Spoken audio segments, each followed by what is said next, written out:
The Adventures of Sherlock Holmes, by Sir Arthur Conan Doyle. Adventure 7, The Adventure of the Blue Carbuncle. I had called upon my friend Sherlock Holmes upon the second morning after Christmas, with the intention of wishing him the compliments of the season. He was lounging upon the sofa in a purple dressing gown, a pipe rack within his reach upon the right, and a pile of crumpled morning papers, evidently newly studied, near at hand. Beside the couch was a wooden chair, and on the angle of the back hung a very seedy and disreputable hard felt hat, much the worse for wear, and cracked in several places. A lens and a forceps lying upon the seat of the chair suggested that the hat had been suspended in this manner for the purpose of examination. "You are engaged," said I. "Perhaps I interrupt you." "Not at all. I am glad to have a friend with whom I can discuss my results. The matter is a perfectly trivial one." He jerked his thumb in the direction of the old hat. "But there are points in connection with it which are not entirely devoid of interest and even of instruction." I seated myself in his armchair and warmed my hands before his crackling fire, for a sharp frost had set in, and the windows were thick with the ice crystals. "I suppose," I remarked, "that, homely as it looks, this thing has some deadly story linked on to it, that it is the clue which will guide you in the solution of some mystery and the punishment of some crime." No crime," said Sherlock Holmes, laughing. "Only one of those whimsical little incidents which will happen when you have 4,000,000 human beings all jostling each other within the space of a few square miles.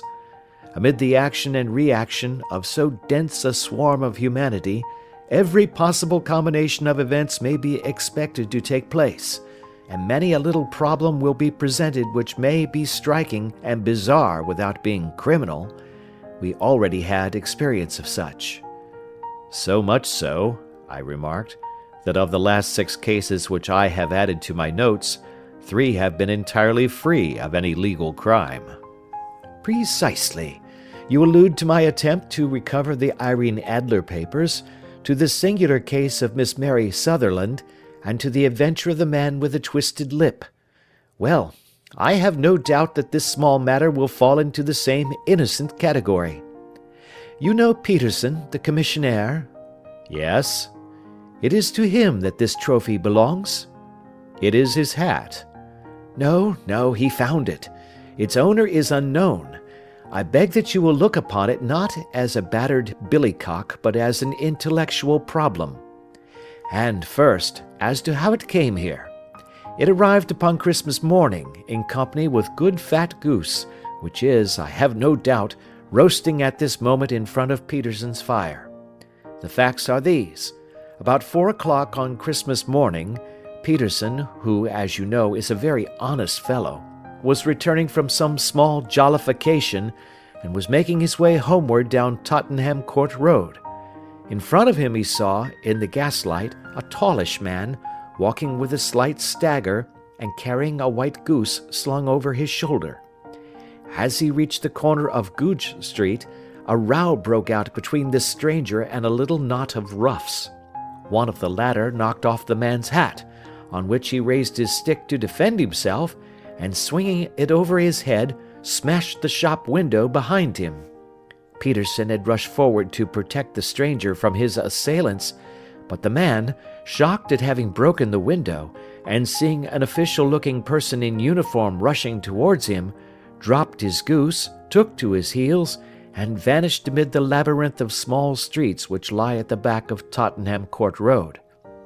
The roughs had also fled at the appearance of Peterson, so that he was left in possession of the field of battle, and also of the spoils of victory, in the shape of this battered hat and a most unimpeachable Christmas goose." "Which surely he restored to their owner."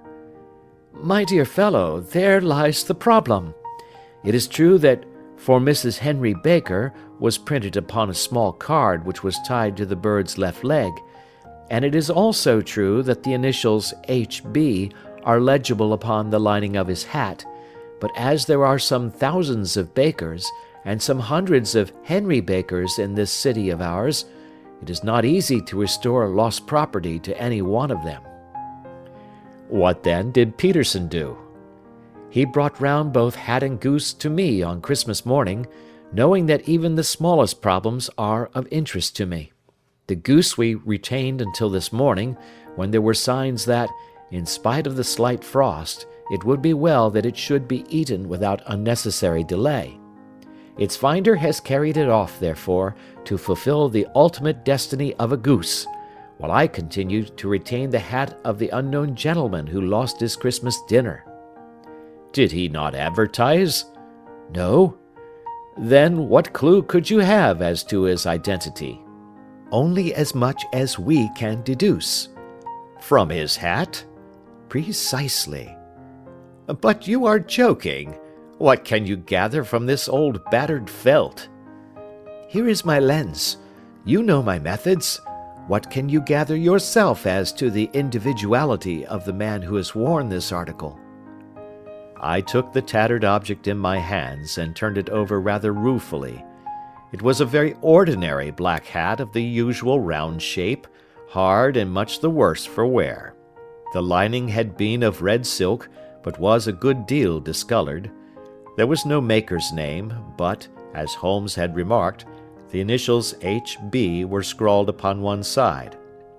It was pierced in the brim for a hat securer, but the elastic was missing. For the rest, it was cracked, exceedingly dusty, and spotted in several places, although there seemed to have been some attempt to hide the discolored patches by smearing them with ink. "I can see nothing," said I, handing it back to my friend. "On the contrary, Watson, you can see everything. You fail, however, to reason from what you see. You are too timid in drawing your inferences." "Then pray tell me what it is that you can infer from this hat." He picked it up and gazed at it in the peculiar introspective fashion which was characteristic of him. "It is perhaps less suggestive than it might have been," he remarked, "and yet there are a few inferences which are very distinct, and a few others which represent at least a strong balance of probability. That the man was highly intellectual is of course obvious upon the face of it, and also that he was fairly well-to-do within the last 3 years, although he has now fallen upon evil days. He had foresight, but has less now than formerly, pointing to a moral retrogression, which, when taken with the decline of his fortunes, seems to indicate some evil influence, probably drink, at work upon him. This may account also for the obvious fact that his wife has ceased to love him." "My dear Holmes!" "He has, however, retained some degree of self-respect," he continued, disregarding my remonstrance. "He is a man who leads a sedentary life, goes out little, is out of training entirely, is middle-aged, has grizzled hair which he has had cut within the last few days, and which he anoints with lime cream. These are the more patent facts which are to be deduced from this hat. Also, by the way, that it is extremely improbable that he has gas laid on in his house." "You are certainly joking, Holmes." "Not in the least. Is it possible that even now, when I give you these results, you are unable to see how they are attained?" "I have no doubt that I am very stupid, but I must confess that I am unable to follow you. For example, how did you deduce that this man was intellectual?" For answer, Holmes clapped the hat upon his head. It came right over the forehead and settled upon the bridge of his nose. "It is a question of cubic capacity," said he. "A man with so large a brain must have something in it." "The decline of his fortunes, then?" "This hat is 3 years old. These flat brims curled at the edge came in then. It is a hat of the very best quality. Look at the band of ribbed silk and the excellent lining. If this man could afford to buy so expensive a hat 3 years ago, and has had no hat since, then he has assuredly gone down in the world." "Well, that is clear enough, certainly. But how about the foresight and the moral retrogression?" Sherlock Holmes laughed. "Here is the foresight," said he, putting his finger upon the little disc and loop of the hat securer. "They are never sold upon hats. If this man ordered one, it is a sign of a certain amount of foresight, since he went out of his way to take this precaution against the wind. But since we see that he has broken the elastic and has not troubled to replace it, it is obvious that he has less foresight now than formerly, which is a distinct proof of a weakening nature. On the other hand, he has endeavored to conceal some of these stains upon the felt by daubing them with ink, which is a sign that he has not entirely lost his self-respect." "Your reasoning is certainly plausible." "The further points, that he is middle-aged, that his hair is grizzled, that it has been recently cut, and that he uses lime cream, are all to be gathered from a close examination of the lower part of the lining. The lens discloses a large number of hair ends, clean cut by the scissors of the barber. They all appear to be adhesive, and there is a distinct odor of lime cream. This dust, you will observe, is not the gritty grey dust of the street, but the fluffy brown dust of the house, showing that it has been hung up indoors most of the time, while the marks of moisture upon the inside are proof positive that the wearer perspired very freely, and could therefore hardly be in the best of training." "But his wife? You said that she had ceased to love him." "This hat has not been brushed for weeks. When I see you, my dear Watson, with a week's accumulation of dust upon your hat, and when your wife allows you to go out in such a state, I shall fear that you also have been unfortunate enough to lose your wife's affection." "But he might be a bachelor." "Nay, he was bringing home the goose as a peace offering to his wife. Remember the card upon the bird's leg." "You have an answer to everything. But how on earth do you deduce that the gas is not laid on in his house?" "One tallow stain, or even two, might come by chance, but when I see no less than 5, I think that there can be little doubt that the individual must be brought into frequent contact with burning tallow. Walks upstairs at night, probably, with his hat in one hand and a guttering candle in the other. Anyhow, he never got tallow stains from a gas jet. Are you satisfied?" "Well, it is very ingenious," said I, laughing. "But since, as you said just now, there has been no crime committed, and no harm done save the loss of a goose, all this seems to be rather a waste of energy." Sherlock Holmes had opened his mouth to reply, when the door flew open, and Peterson, the commissionaire, rushed into the apartment with flushed cheeks and the face of a man who is dazed with astonishment. "The goose, Mr. Holmes! The goose, sir!" he gasped. "Eh? What of it, then? Has it returned to life and flapped off through the kitchen window?" Holmes twisted himself round upon the sofa to get a fairer view of the man's excited face. "See here, sir! See what my wife found in its crop!" He held out his hand and displayed upon the center of the palm a brilliantly scintillating blue stone, rather smaller than a bean in size, but of such purity and radiance that it twinkled like an electric point in the dark hollow of his hand. Sherlock Holmes sat up with a whistle. "By Jove, Peterson," said he, "this is a treasure trove indeed. I suppose you know what you have got." "A diamond, sir! A precious stone! It cuts into glass as though it were putty." "It's more than a precious stone. It is the precious stone." "Not the Countess of Morcar's blue carbuncle!" I ejaculated. "Precisely so. I ought to know its size and shape, seeing that I have read the advertisement about it in the Times every day lately.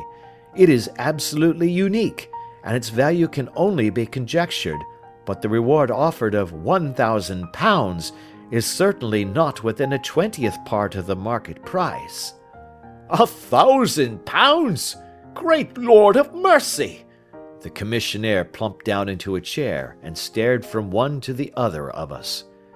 "That is the reward, and I have reason to know that there are sentimental considerations in the background which would induce the Countess to part with half her fortune if she could but recover the gem. It was lost, if I remember aright, at the Hotel Cosmopolitan, I remarked. Precisely so, on December 22nd, just 5 days ago. John Horner, a plumber, was accused of having abstracted it from the lady's jewel case. The evidence against him was so strong that the case has been referred to the assizes. I have some account of the matter here, I believe. He rummaged amid his newspapers, glancing over the dates, until at last he smoothed one out, doubled it over, and read the following paragraph. Hotel Cosmopolitan jewel robbery. John Horner, 26, plumber, was brought up upon the charge of having upon the 22nd instant abstracted from the jewel case of the Countess of Morcar the valuable gem known as the Blue Carbuncle. James Ryder, upper attendant at the hotel, gave his evidence to the effect that he had shown Horner up to the dressing-room of the Countess of Morcar upon the day of the robbery in order that he might solder the second bar of the grate, which was loose. He had remained with Horner some little time, but had finally been called away. On returning, he found that Horner had disappeared, that the bureau had been forced open, and that the small morocco casket in which, as it afterwards transpired, the Countess was accustomed to keep her jewel, was lying empty upon the dressing-table. Ryder instantly gave the alarm, and Horner was arrested the same evening, but the stone could not be found either upon his person or in his rooms. Catherine Cusack, maid to the Countess, deposed to having heard Ryder's cry of dismay on discovering the robbery, and to having rushed into the room, where she found matters as described by the last witness. Inspector Bradstreet, B Division, gave evidence as to the arrest of Horner, who struggled frantically, and protested his innocence in the strongest terms. Evidence of a previous conviction for robbery having been given against the prisoner, the magistrate refused to deal summarily with the offence, but referred it to the assizes. Horner, who had shown signs of intense emotion during the proceedings, fainted away at the conclusion and was carried out of court. So much for the police court, said Holmes thoughtfully, tossing aside the paper. The question for us now to solve is the sequence of events leading from a rifled jewel case at one end to the crop of a goose in Tottenham Court Road at the other. You see, Watson, our little deductions have suddenly assumed a much more important and less innocent aspect. Here is the stone. The stone came from the goose, and the goose came from Mr. Henry Baker, the gentleman with the bad hat, and all the other characteristics with which I have bored you. So now we must set ourselves very seriously to finding this gentleman and ascertaining what part he has played in this little mystery. To do this, we must try the simplest means first, and these lie undoubtedly in an advertisement in all the evening papers. If this fail, I shall have recourse to other methods. What will you say? Give me a pencil and that slip of paper. Now then, found at the corner of Goodge Street, a goose and a black felt hat. Mr. Henry Baker can have the same by applying at 6:30 this evening at 221B Baker Street. That is clear and concise. Very, but will he see it? Well, he is sure to keep an eye on the papers, since, to a poor man, the loss was a heavy one. He was clearly so scared by his mischance in breaking the window, and by the approach of Peterson, that he thought of nothing but flight. But since then he must have bitterly regretted the impulse which caused him to drop his bird. Then again, the introduction of his name will cause him to see it, for everyone who knows him will direct his attention to it. Here you are, Peterson. Run down to the advertising agency and have this put in the evening papers. In which, sir? Oh, in the Globe, Star, Pall Mall, St. James's, Evening News, Standard, Echo, and any others that occur to you. Very well, sir. And this stone? Ah, yes, I shall keep the stone, thank you. And I say, Peterson, just buy a goose on your way back and leave it here with me, for we must have one to give to this gentleman in place of the one which your family is now devouring." When the commissionaire had gone, Holmes took up the stone and held it against the light. "It's a bonny thing," said he. "Just see how it glints and sparkles. Of course it is the nucleus and focus of crime. Every good stone is. They are the devil's pet baits.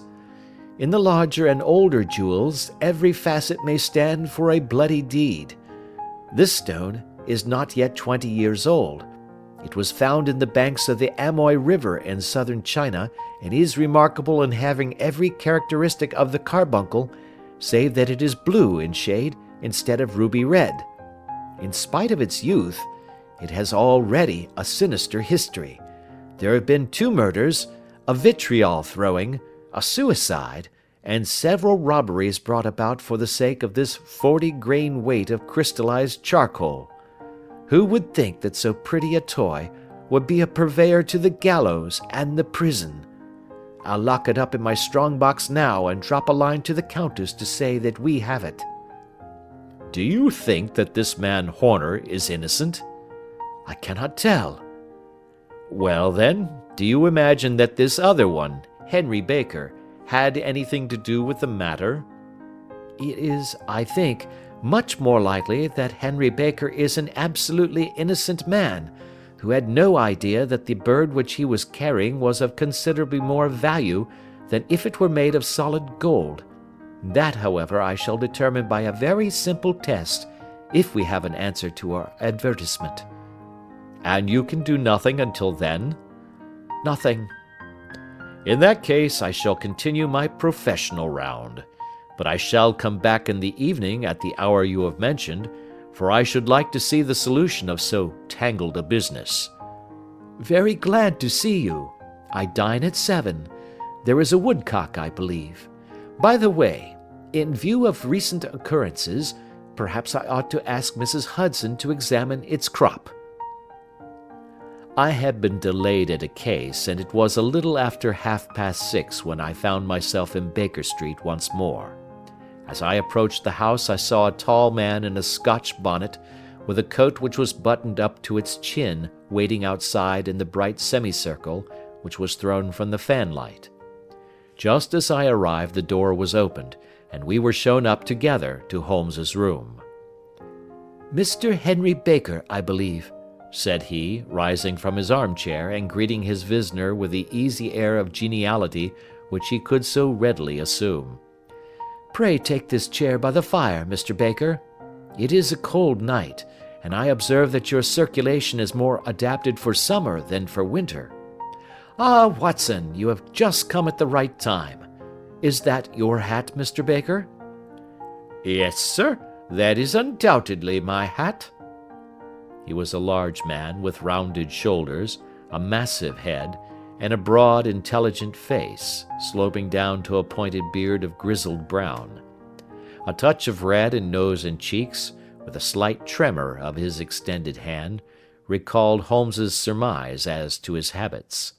His rusty black frock coat was buttoned right up in front, with the collar turned up, and his lank wrists protruded from his sleeves without a sign of cuff or shirt. He spoke in a slow staccato fashion, choosing his words with care, and gave the impression generally of a man of learning and letters, who had had ill usage at the hands of fortune.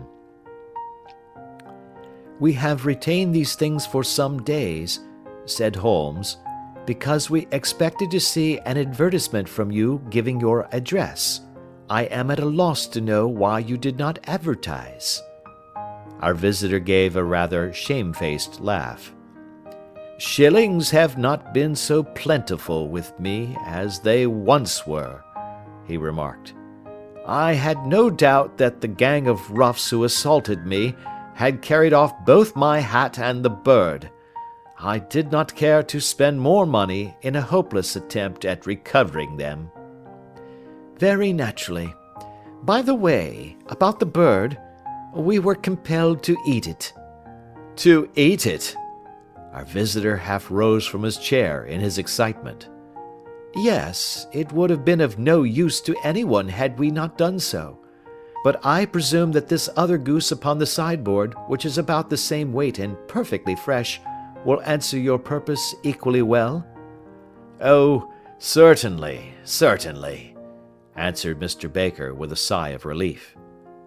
Of course, we still have the feathers, legs, crop, and so on of your own bird, so if you wish— The man burst into a hearty laugh.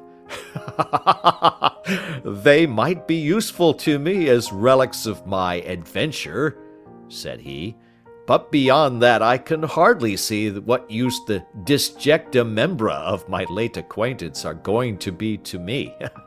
No, sir, I think that, with your permission, I will confine my attentions to the excellent bird which I perceive upon the sideboard. Sherlock Holmes glanced sharply across at me with a slight shrug of his shoulders. There is your hat, then, and there your bird, said he. And by the way, would it bore you to tell me where you got the other one from? I am somewhat of a fowl fancier, and I have seldom seen a better grown goose. Certainly, sir, said Baker, who had risen and tucked his newly gained property under his arm. There are a few of us who frequent the Alpha Inn, near the museum. We are to be found in the museum itself during the day, you understand. This year our good host, Windigate by name, instituted a goose club, by which, on consideration of some few pence every week, we were each to receive a bird at Christmas. My pence were duly paid, and the rest is familiar to you. I am much indebted to you, sir, for a Scotch bonnet is fitted neither to my years nor my gravity. With a comical pomposity of manner, he bowed solemnly to both of us, and strode off upon his way. So much for Mr. Henry Baker, said Holmes when he had closed the door behind him. It is quite certain that he knows nothing whatever about the matter. Are you hungry, Watson? Not particularly. Then I suggest that we turn our dinner into a supper and follow up this clue while it is still hot. By all means. It was a bitter night, so we drew on our ulsters and wrapped cravats about our throats. Outside, the stars were shining coldly in a cloudless sky, and the breath of the passers-by blew out into smoke like so many pistol shots. Our footfalls rang out crisply and loudly as we swung out through the Doctor's Quarter, Wimpole Street, Harley Street, and so through Wigmore Street into Oxford Street. In a quarter of an hour we were in Bloomsbury at the Alpha Inn, which is a small public house at the corner of one of the streets which runs down into Holborn. Holmes pushed open the door of the private bar, and ordered 2 glasses of beer from the ruddy-faced, white-aproned landlord. Your beer should be excellent if it is as good as your geese, said he. My geese! The man seemed surprised. Yes, I was speaking only half an hour ago to Mr. Henry Baker, who was a member of your goose club. Ah, yes, I see. But you see, sir, them's not our geese. Indeed. Whose then? Well, I got the 2 dozen from a salesman in Covent Garden. Indeed. I know some of them. Which was it? Breckenridge is his name. Ah, I don't know him. Well, here's your good health, landlord, and prosperity to your house. Good night. Now for Mr. Breckenridge, he continued, buttoning up his coat as we came out into the frosty air. Remember, Watson, that though we have so homely a thing as a goose at one end of this chain, we have at the other a man who will certainly get 7 years penal servitude unless we can establish his innocence. It is possible that our inquiry may but confirm his guilt, but in any case, we have a line of investigation which has been missed by the police, and which a singular chance has placed in our hands. Let us follow it out to the bitter end. Faces to the south, then, and quick march! We passed across Holborn, down Endell Street, and so through a zigzag of slums to Covent Garden Market. One of the largest stalls bore the name of Breckenridge upon it, and the proprietor, a horsey-looking man, with a sharp face and trim side whiskers, was helping a boy to put up the shutters. "Good evening. It's a cold night," said Holmes. The salesman nodded and shot a questioning glance at my companion. "Sold out of geese, I see," continued Holmes, pointing at the bare slabs of marble. "Let you have 500 tomorrow morning." "That's no good." "Well, there are some on the stall with the gas flare." "Ah, but I was recommended to you." "Who by?" "The landlord of the Alpha." "Oh, yes, I sent him a couple of dozen." "Fine birds they were, too. Now where did you get them from?" To my surprise, the question provoked a burst of anger from the salesman. "Now then, mister," said he, with his head cocked and his arms akimbo, "what are you driving at? Let's have it straight now." "It is straight enough. I should like to know who sold you the geese which you supplied to the Alpha." "Well then, I shan't tell you. So now." "Oh, it is a matter of no importance, but I don't know why you should be so warm over such a trifle." "Warm? You'd be as warm, maybe, if you were as pestered as I am. When I pay good money for a good article, there should be an end of the business. But it's, where are the geese? And who did you sell the geese to? And what will you take for the geese? One would think they were the only geese in the world, to hear the fuss that is made over them." "Well, I have no connection with any other people who have been making inquiries," said Holmes carelessly. "If you won't tell us, the bet is off, that is all. But I'm always ready to back my opinion on a matter of fowls, and I have a fiver on it that the bird I ate is country bred." "Well then, you've lost your fiver, for it's town bred," snapped the salesman. "It's nothing of the kind." "I say it is." "I don't believe it." "Do you think you know more about fowls than I, who have handled them ever since I was a nipper? I tell you, all those birds that went to the Alpha were town bred." "You'll never persuade me to believe that." "Will you bet, then?" "It's merely taking your money, for I know that I am right. But I'll have a sovereign on with you just to teach you not to be obstinate." The salesman chuckled grimly. "Bring me the books, Bill," said he. The small boy brought round a small thin volume, and a great greasy-backed one, laying them out together beneath the hanging lamp. "Now then, Mr. Cocksure," said the salesman, "I thought that I was out of geese, but before I finish you'll find that there is still one left in my shop. You see this little book?" "Well?" "That's the list of the folk from whom I buy. Do you see? Well, then, here on this page are the country folk, and the numbers after their names are where their accounts are in the big ledger. Now then, you see this other page in red ink? Well, that is a list of my town suppliers. Now, look at that third name. Just read it out to me." "Mrs. Oakshott, 117 Brixton Road, 249, read Holmes. "Quite so. Now turn that up in the ledger." Holmes turned to the page indicated. "Here you are. Mrs. Oakshott, 117 Brixton Road, egg and poultry supplier." "Now then, what's the last entry?" "December 22nd, 24 geese at 7 shillings 6 pence. "Quite so. There you are. And underneath?" "Sold to Mr. Windicate of the Alpha at 12 shillings. "What have you to say now?" Sherlock Holmes looked deeply chagrined.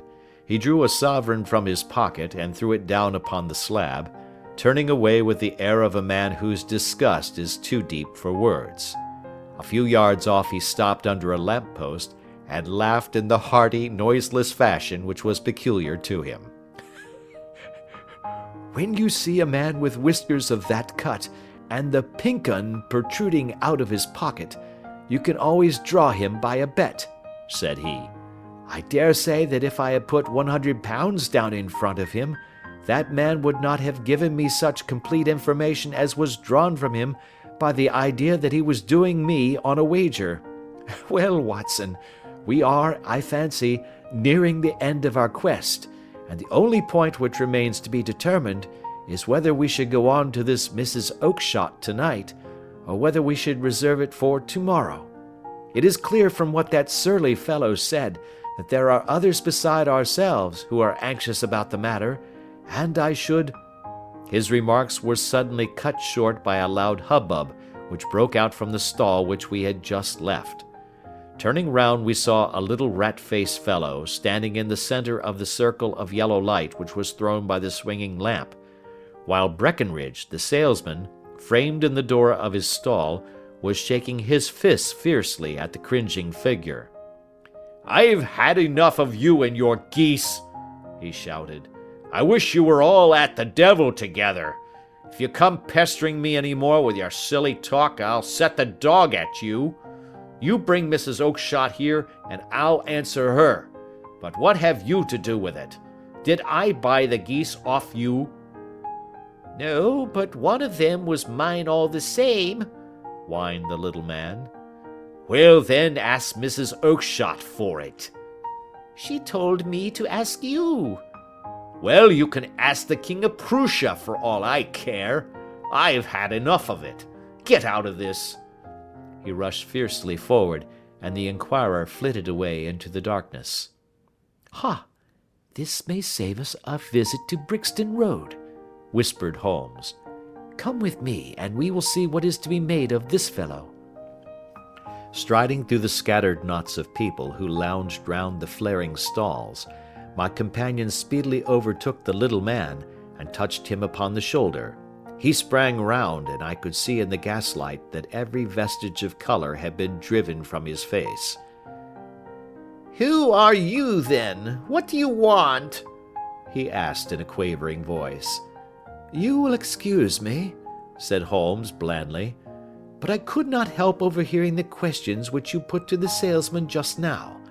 I think that I could be of assistance to you." "You? Who are you? How could you know anything of the matter?"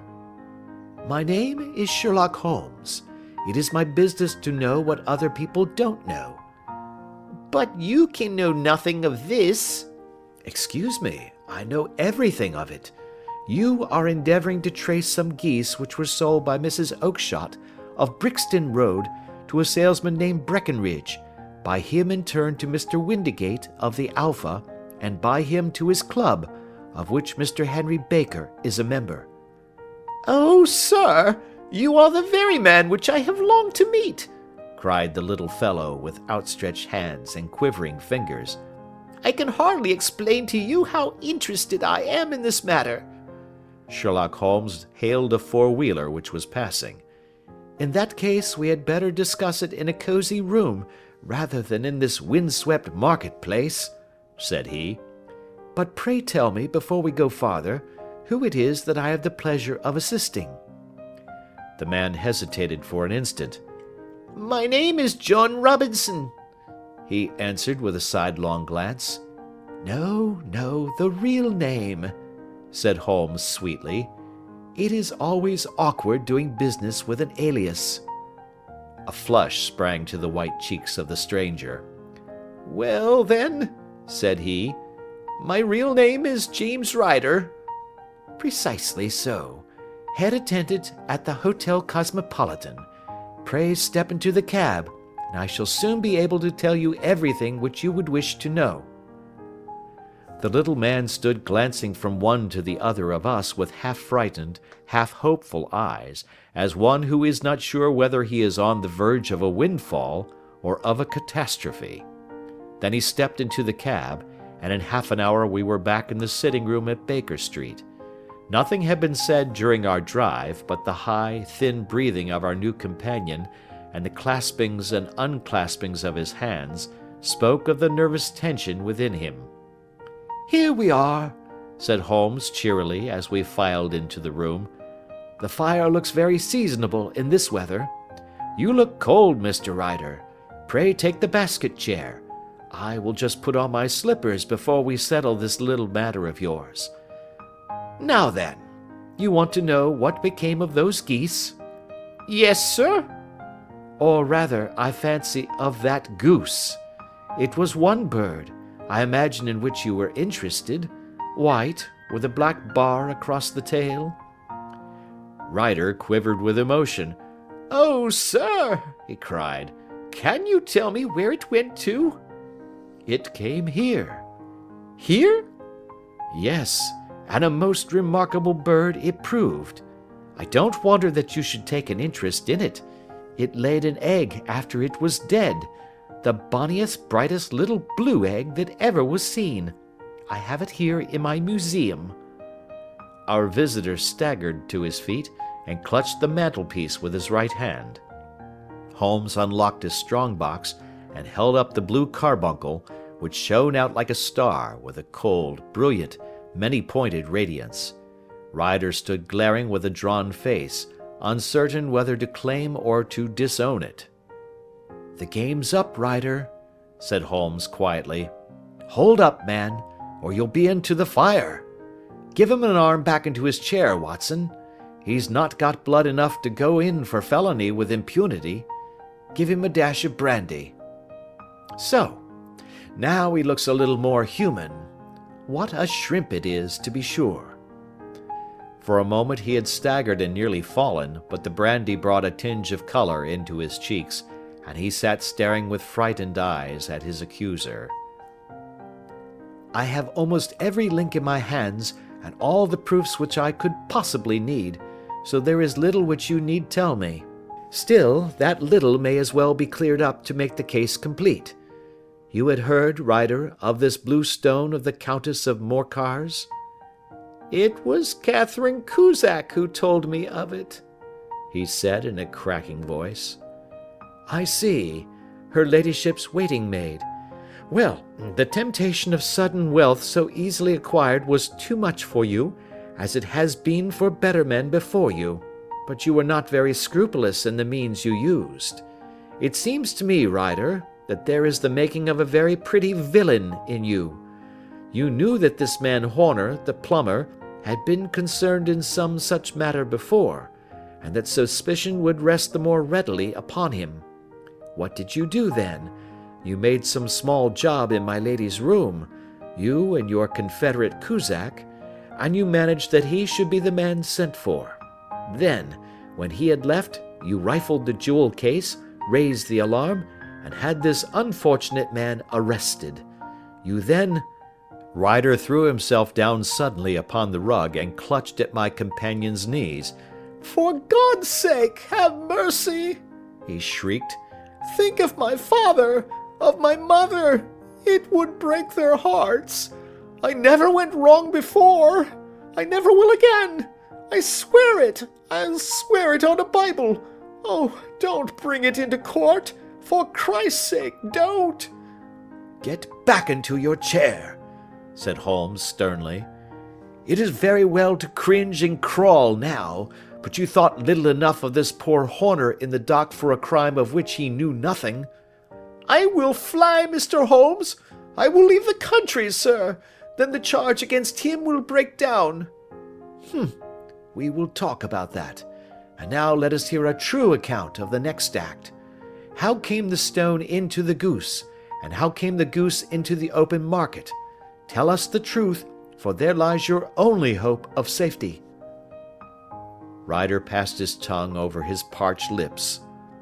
"I will tell you it just as it happened, sir," said he. "When Horner had been arrested, it seemed to me that it would be best for me to get away with the stone at once, for I did not know at what moment the police might not take it into their heads to search me and my room. There was no place about the hotel where it would be safe. I went out as if on some commission, and I made for my sister's house. She had married a man named Oakshott, and lived in Brixton Road, where she fattened fowls for the market. All the way there, every man I met seemed to me to be a policeman or a detective, and for all that it was a cold night, the sweat was pouring down my face before I came to the Brixton Road. My sister asked me what was the matter, and why I was so pale, but I told her that I had been upset by the jewel robbery at the hotel. Then I went into the backyard and smoked a pipe and wondered what it would be best to do. I had a friend once called Maudsley, who went to the bad and has just been serving his time in Pentonville. One day he had met me and fell into talk about the ways of thieves and how they could get rid of what they stole. I knew that he would be true to me, for I knew one or two things about him, so I made up my mind to go right on to Kilburn, where he lived, and take him into my confidence. He would show me how to turn the stone into money, but how to get to him in safety. I thought of the agonies I had gone through in coming from the hotel. I might at any moment be seized and searched, and there would be the stone in my waistcoat pocket. I was leaning against the wall at the time, and looking at the geese which were waddling about round my feet, and suddenly an idea came into my head which showed me how I could beat the best detective that ever lived.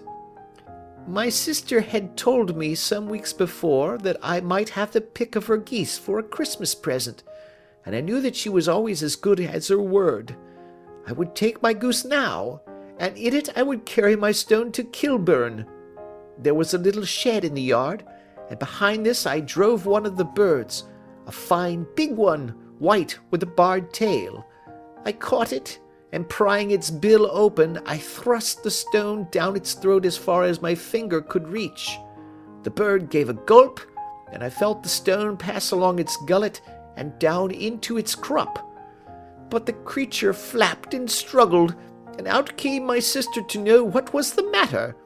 As I turned to speak to her, the brute broke loose and fluttered off among the others. "Whatever were you doing with that bird, Jim?" says she. "Well," says I, "you said you'd give me one for Christmas, and I was feeling which was the fattest." "Oh," says she, "we've set yours aside for you. Jem's bird, we call it. It's the big white one over yonder. There's 26 of them, which makes one for you, and one for us, and 24 for the market." "Thank you, Maggie," says I, "but if it is all the same to you, I'd rather have that one I was handling just now."